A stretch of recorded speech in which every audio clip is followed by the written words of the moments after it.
I call it Gruppenfleisch. I became a party philosopher, part of the brain going out, and everything will be alright when you don't do this. Balagan is the word.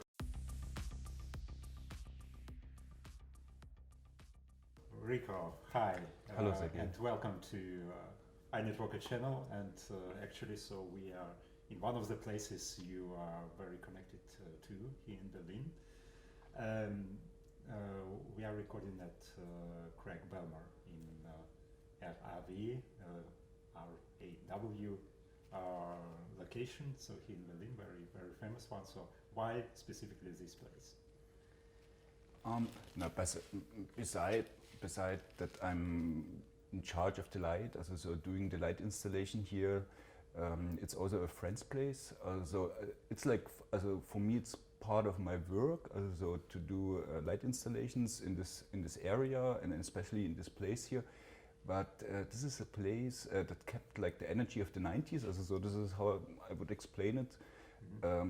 We are like taking over abandoned place, not in use, and transform it, like actually with not so much money, so like more with spirit, transform it into something different, which become like, how to say, which become like a hard place for a lot of people. You have to imagine on this couch, so they have sitting thousands of people who had here at the time of their life, you know.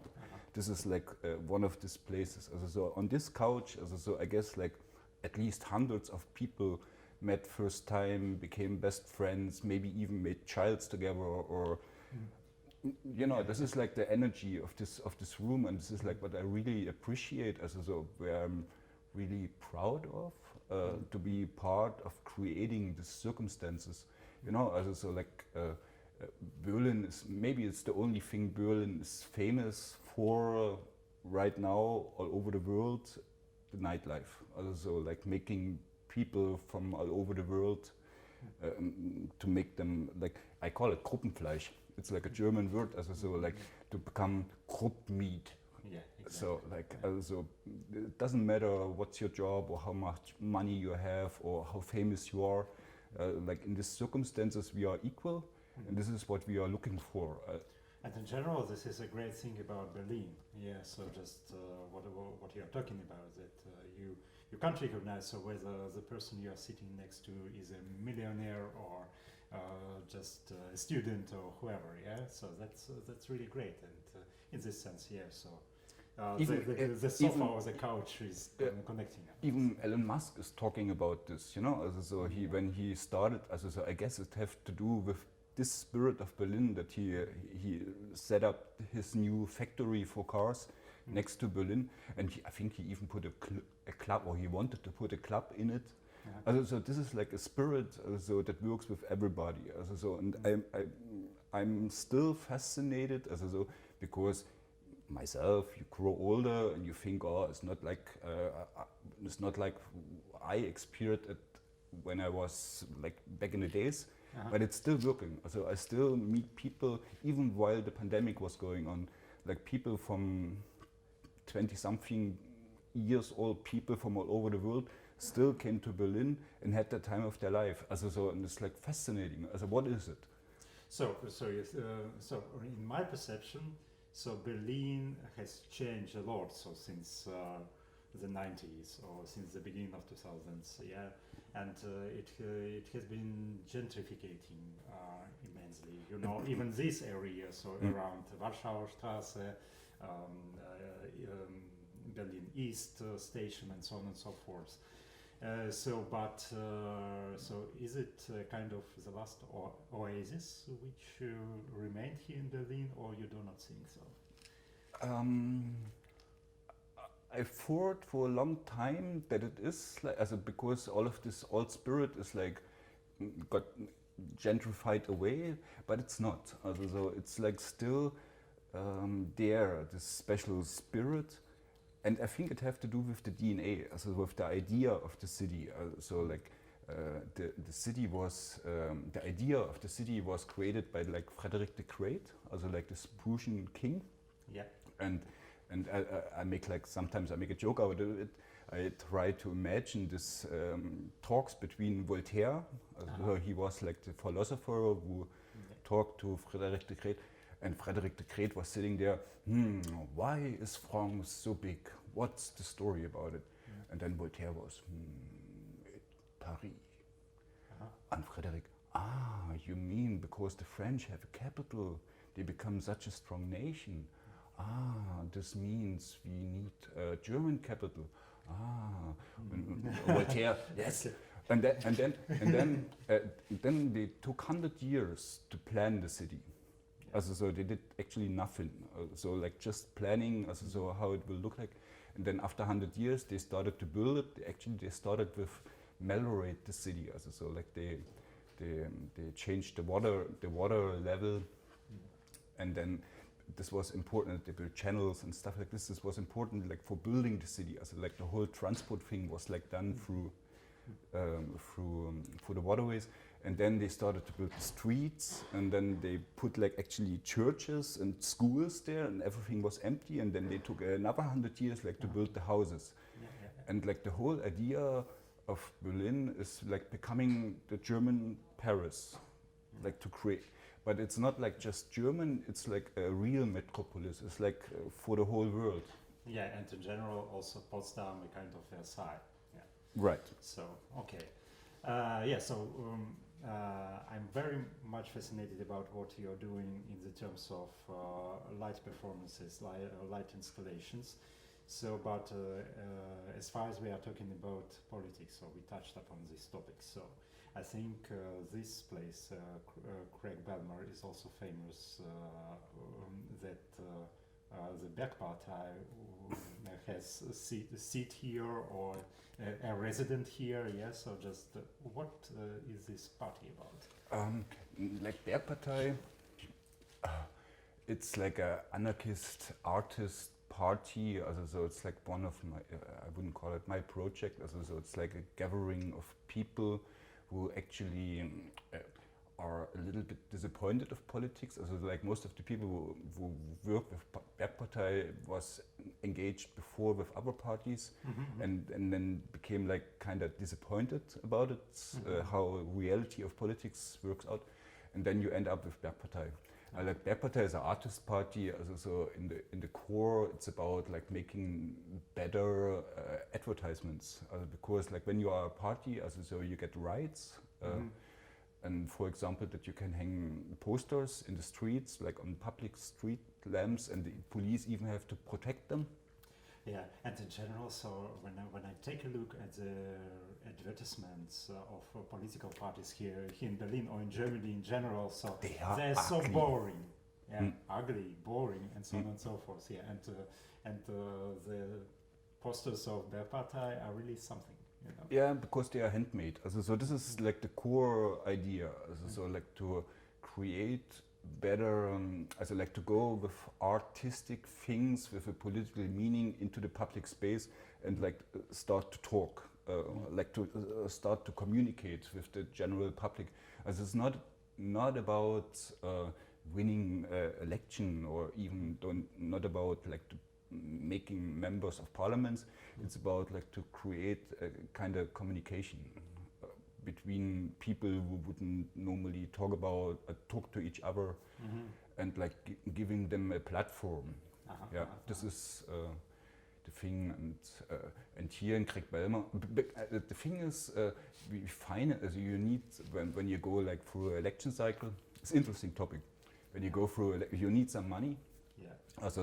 Here for one election cycle. I've seen the manifestos co-signed by, among others, Bergpartei, that actually there was the repetition of elections here in Berlin because of some inconsistencies.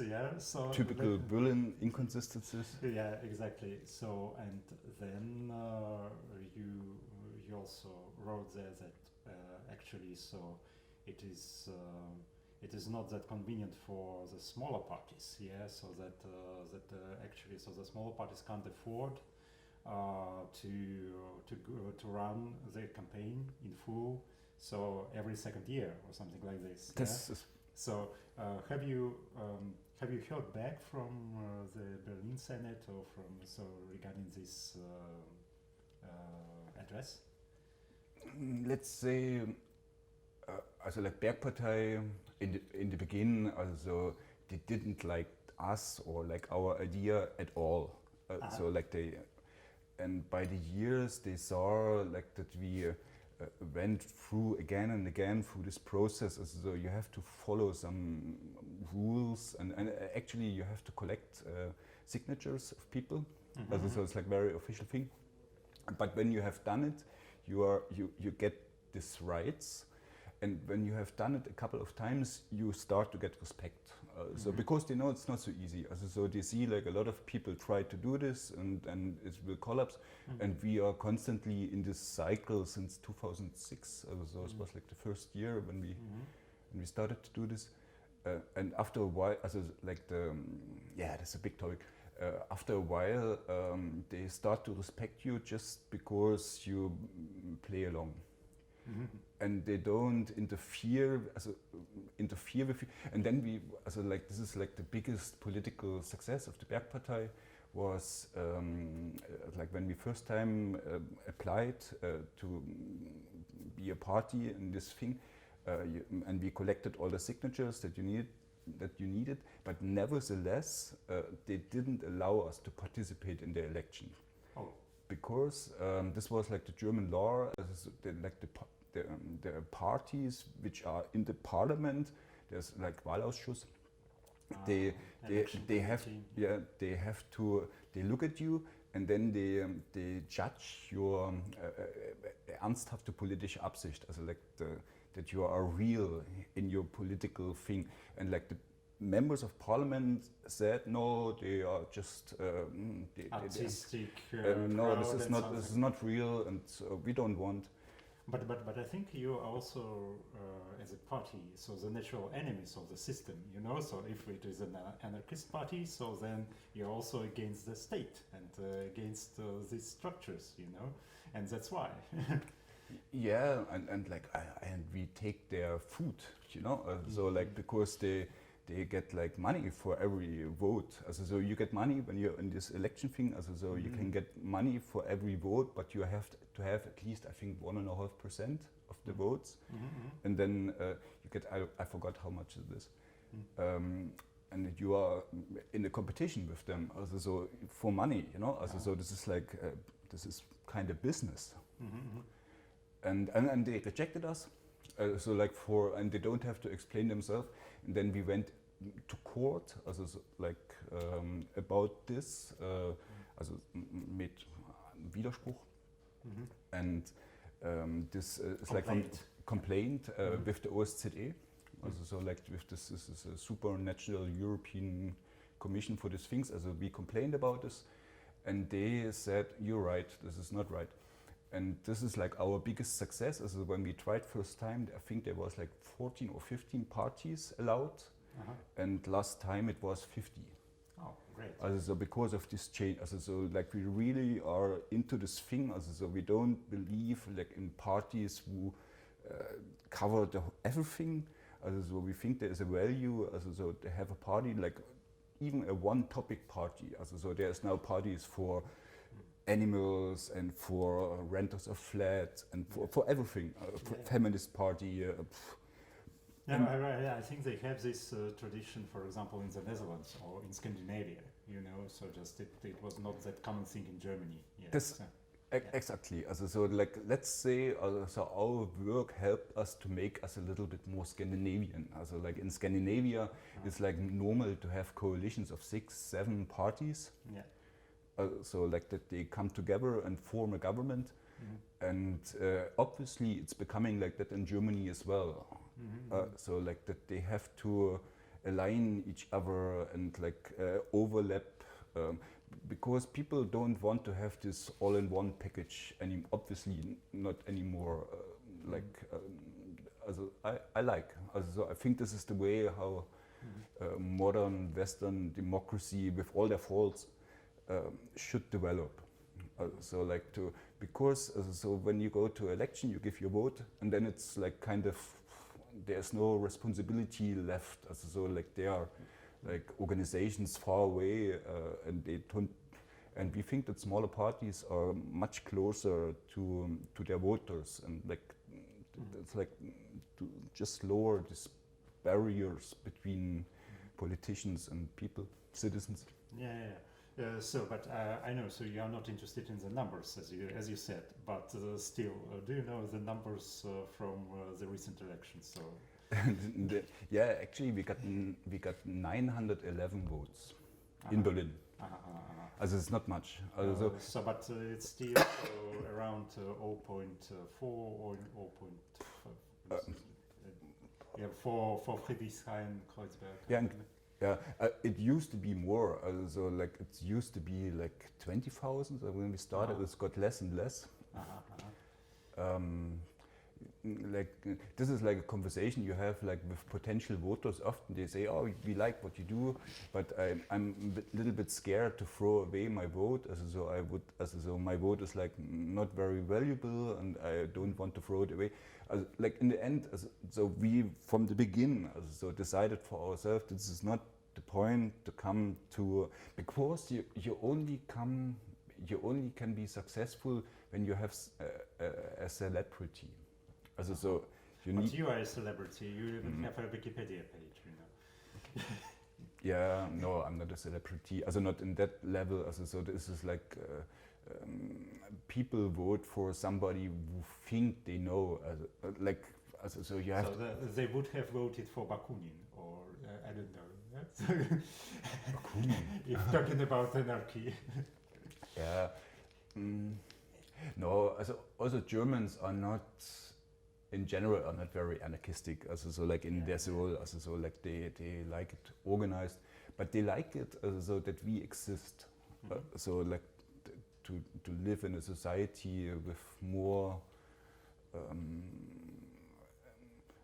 diverse. So like at least that it's spoken out. So like that people have like a different opinion or a different view on things. I wanted to talk exactly about your light installations, about your light performances. So because to me, on the one hand, it is of course about this open Berlin spirit, but it is also a kind of political intervention. So just is it really like this, or because what? Yeah, like with light installation, you have like.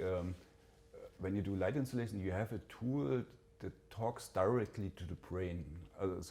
Because like the eyes are just like a part of the brain going out and looking to the outside. The brain wants to see what's going on, and then with light and sound as well, actually, you go directly onto the emotions. So this is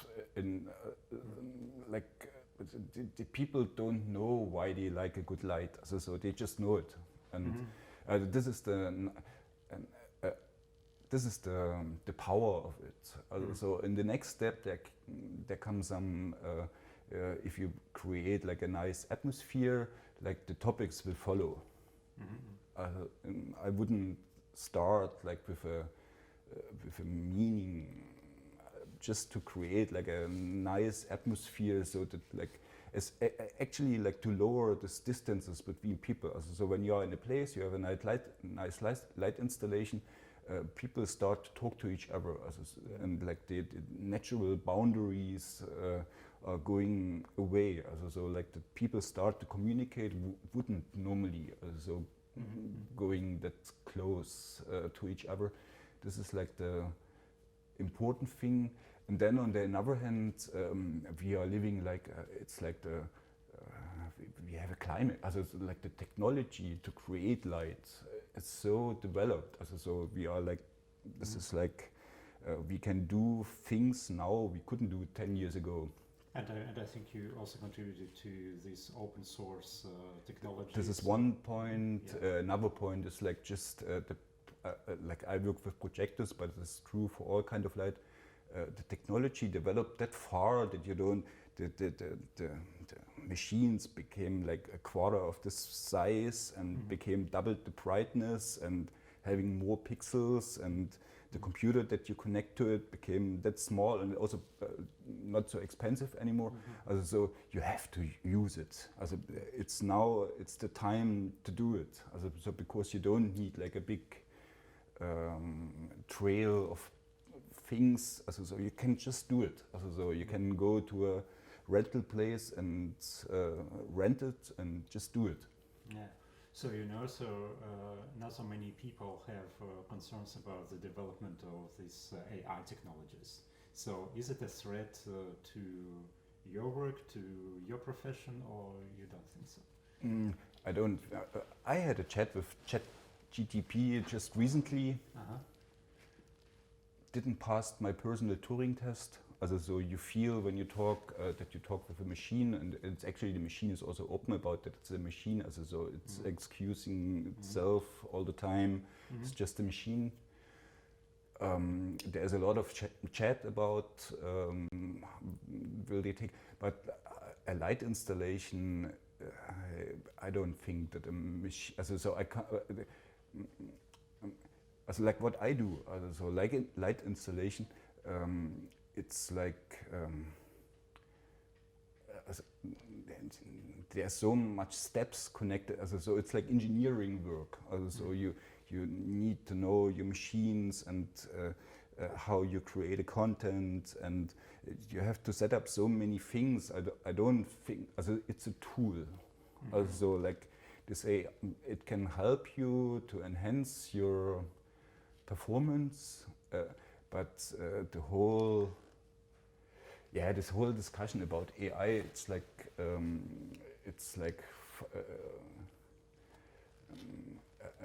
I'm not afraid. As me personally, I'm not afraid that AI will take away my things. So I see it more like as a partner, who even can help me to enhance what I do. And actually, the more artistic you go, so the less technology can contribute to this. So I mean, so you can use technology. So, but in general, so this artistic feeling, this artistic spirit is still a very human thing. Yeah, and like I compare what I do. I compare when like people ask me, what is it? What you do? I compare what I do. All the time, like with Italian artisanry in the 15th, 16th century, who came for 2 or 3 years from to North Germany, like to build like a duke or like whoever, as like a rich person, built them a castle, like in the Italian style. So and then they worked like for a couple of years to make it, and they became paid well. And this is like how it's not so easy. You need years to gather the skills, and you have to make all the mistakes by yourself, and you have to learn out of your mistakes. This is the thing. With AI, me personally, I think real AI, like in terms of being a person, it would need that this AI goes with our childs together, like to kindergarten and to school, because only then AI can become like a person. So when they grow up, so you can't program personality. As a personality, you have to develop. Or you just feed in the feelings of a child into it somehow. I don't know. So just you let it grow. So when your child is grown, Together, me personally, I think AI will only be helpful to us when they grow with us. So when talking about light, you also mentioned sound. That it is also about emotions, and your installations frequently go with the sound. And I also know that you're co-founder of Sisyphos Club. It's Rummelsburg, but it's Lichtenberg already. It's Lichtenberg, right? officially, so officially, so the district of Lichtenberg.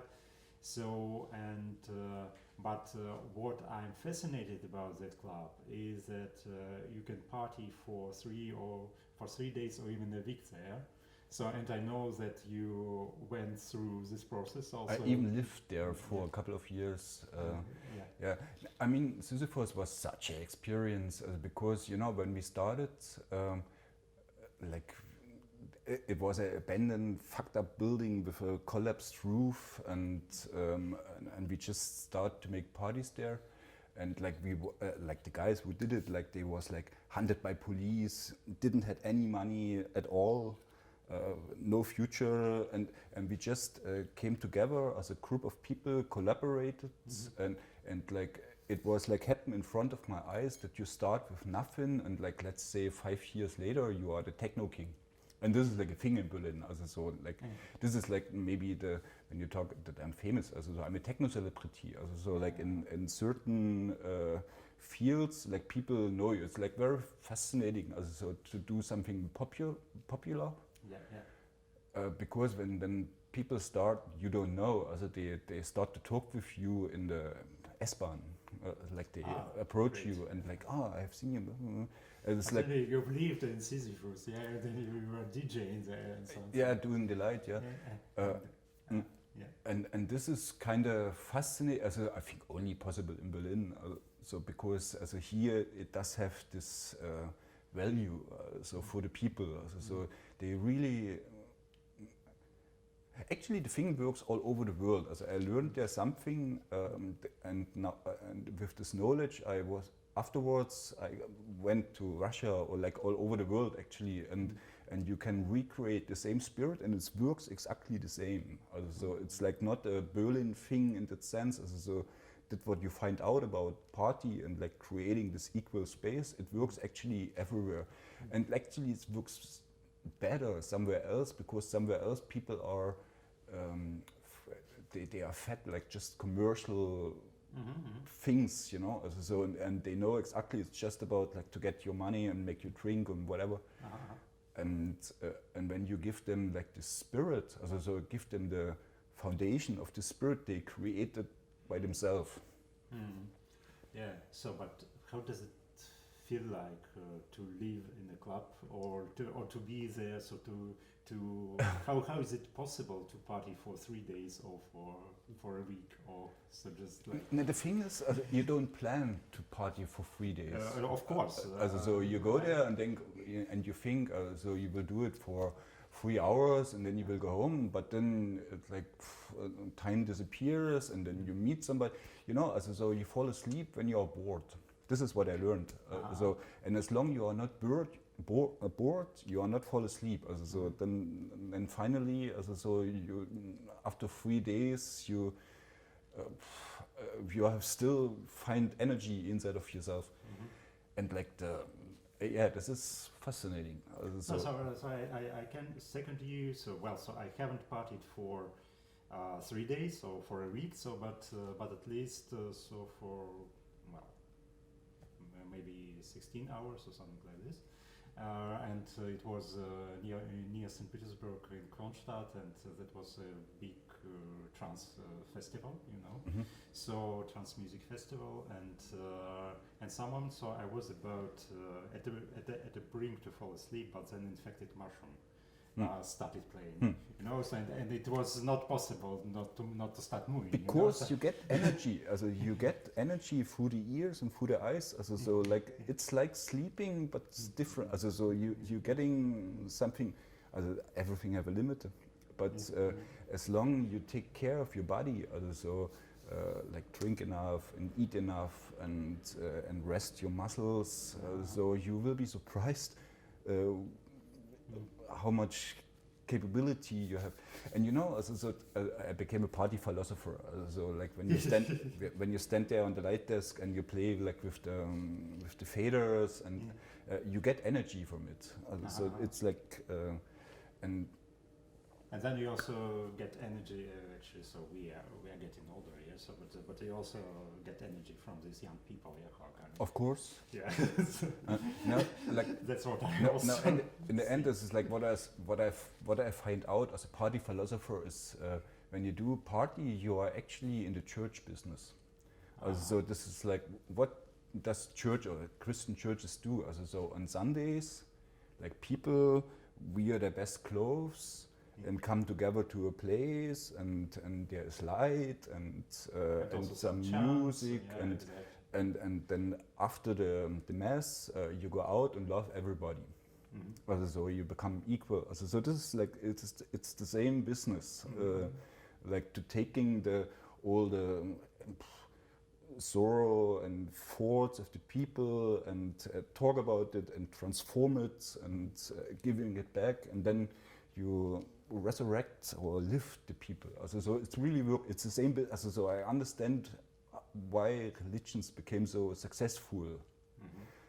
Like beside the faith thing, like the believing thing, just the tools the churches are using is the same that you use in a good party and make them for 3 days staying there, you know? Yeah, so now, when you're talking about the church, here there will be another interview, so with priest of Berlin, so it is a nickname on Instagram, and he's a great person, and we also had an interview with him, so, but he's in the church, so, but still also combining to his parties sometimes, and it's not conventional church services, so to say. So this is for sure something which is inside of us. So like it's coming from ancient times. You know, as a party, always. So I'm sure. So even like like in the Stone Age. So like people did party.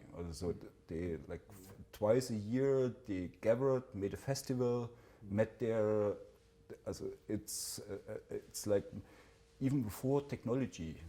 So like so it's a basic need. So like eating and drinking and sleeping. So it's the same.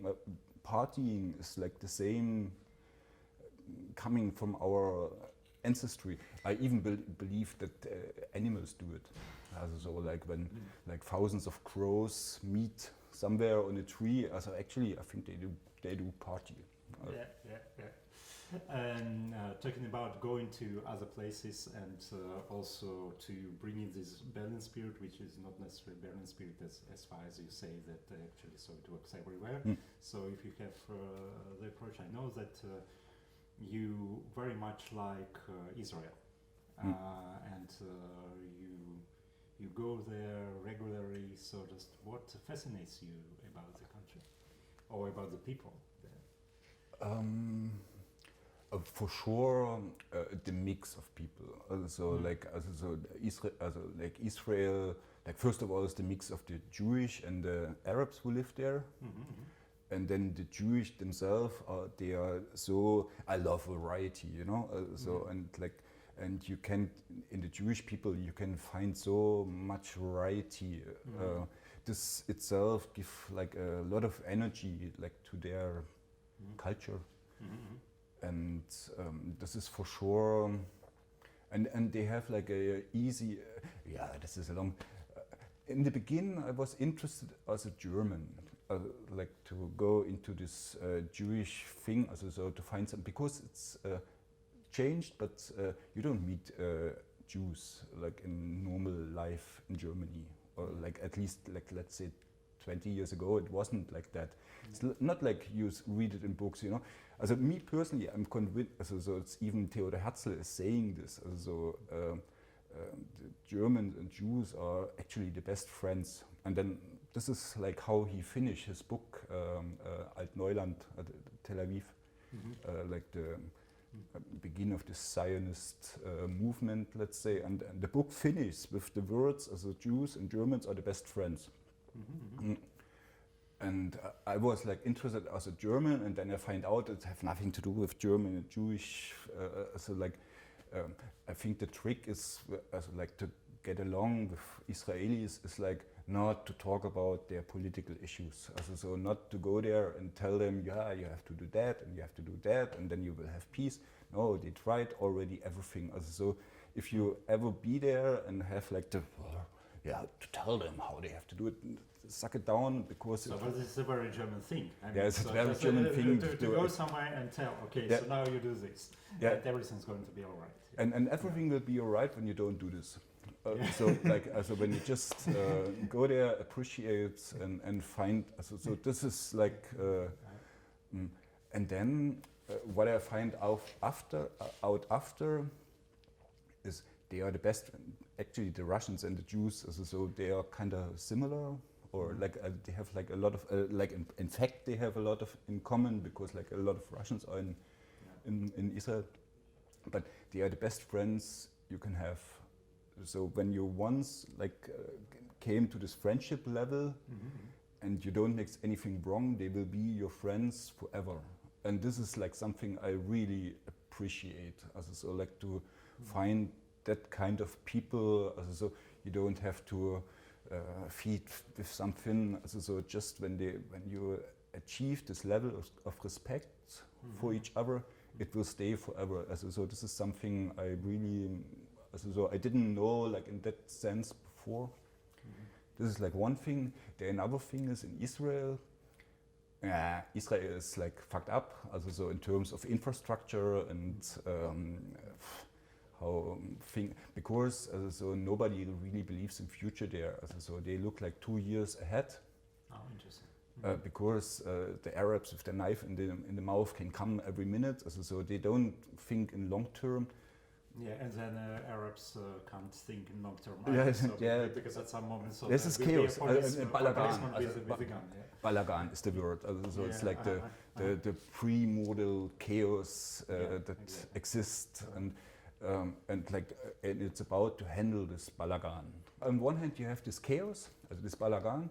On the other hand, you have very educated people who have seen the world, like and have like very valuable opinion, not just opinions, so they like based on something opinions.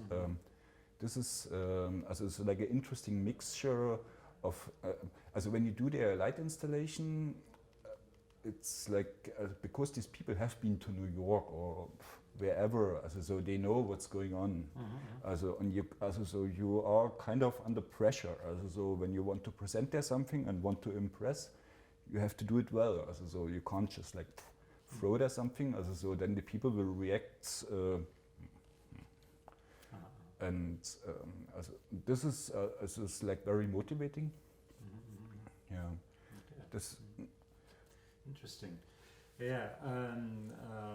So as long as we are talking about this approach, so to different people, and you also say that you interact through light, through sound to the people, and that you have this approach. So, but this is a channel about international networking and about networking as such. So, what I know that you have, you can make very good friends, so you can interact to very different people. So, what is your approach? So, what are your secrets?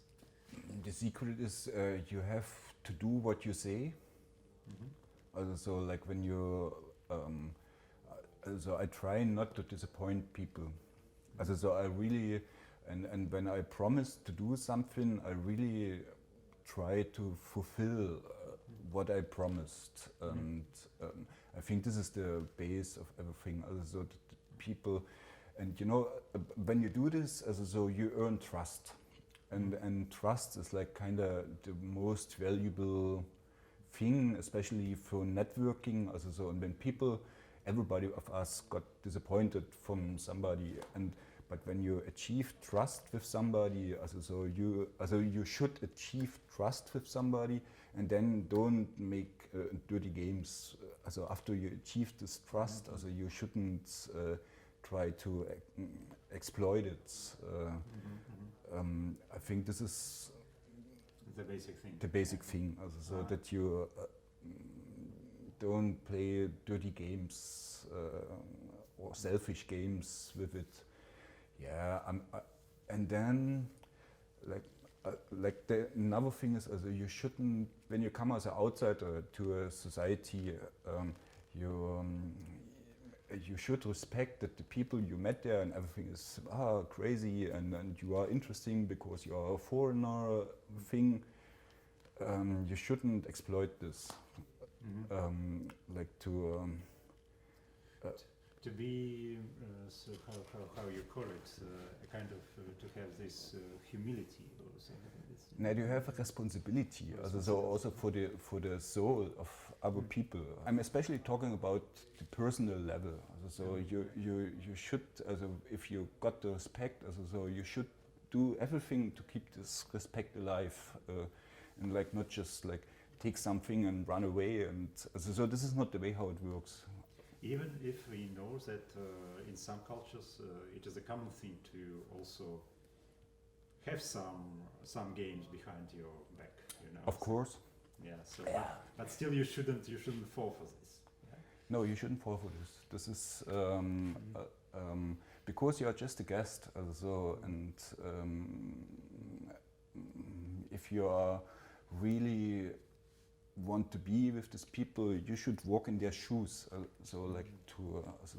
To try to understand. This is the thing with Israel. In the beginning, in Israel, I was wondering all the time. The people had time for me and sat to the cafes and the cafes are full all the time, and I was like, huh? And then I realized because in Israel the people they have to work constantly. They have 2-3 jobs. It's not easy to sustain yourself in Israel. And then after a while I realized this people all the time have time for me. This was like a gift. This was in the beginning you think they are all rich, and no, it's not at all. Like when they really want to spend time with you and give like this 2 hours, you call them and then they come with you 2 hours sitting in a bar or whatever, or go to the beach. This is like a gift they give to you, and this you have to realize. Like the moment when somebody else is giving you a gift, so it's not so easy to see like in the first place, because you don't know what the circumstances are. But this is respect. This is the thing. Respect, and respect comes from walking in their shoes. You can't live their life, but you should, before you fall asleep in the bed, you should try to imagine yourself, what's this life, what is, and then you come to questions, and then when you have friends, you can ask this question, is it like that? It's a discovery. Things are not open in the first moment. And you have to think about it, or imagine. And then you come to questions, and then you have to ask these questions. And when the questions are good, it enhances the relationship even, you know.